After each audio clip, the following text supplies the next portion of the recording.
హైదరాబాద్ చెర్లపల్లి జైల్లో కొడంగల్ మాజీ ఎమ్మెల్యే పట్నం నరేందర్తో బీఆర్ఎస్ శ్రేణులు కేటీఆర్ మాజీ మంత్రులు ములాఖత్ అయ్యారు. ఏ తప్పు చేయని పట్నం నరేందర్ రెడ్డిపై అక్రమ కేసులు పెట్టారని మండిపడ్డారు కేటీఆర్. నా కోసం కాదు ప్రజల కోసం పోరాటం చేస్తున్నానని పట్నం నరేందర్ రెడ్డి అన్నారు. మాకంటే పట్నం నరేందర్ రెడ్డి ధైర్యంగా ఉన్నారని. ఇక రేవంత్ రెడ్డి సొంత నియోజకవర్గంలో మాజీ సర్పంచ్ ఇంటికి అడ్డంగా గోడ కట్టి రేవంత్ రెడ్డి ఆయన బ్రదర్స్ వేధించడంతోనే వేధింపులు తట్టుకోలేక ఆత్మహత్య చేసుకున్నాడని ఆరోపించారు.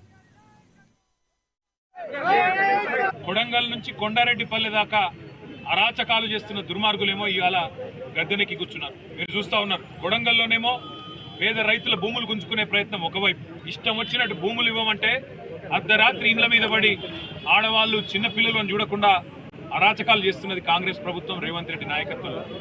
మరొకటి నిన్ననే చూసినాం. కొండారెడ్డిపల్లి రేవంత్ రెడ్డి సొంత ఊరు.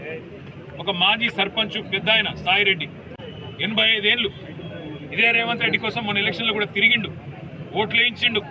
అట్లాంటి పెద్ద ఆయన మీద కూడా ఇవాళ పగబట్టి ఆయన ఇంటికి అడ్డంగా గోడ కట్టి తవ్వలేకుండా చేస్తే ఆ శోభ, ఆ అవమానం సొంత ఊరిలో సర్పంచ్గా పనిచేసిన ఊరిలో ఇంతటి అవమానం అని చెప్పి ఆ క్షోభతో నిన్న ఆత్మహత్య చేసుకున్న పరిస్థితి.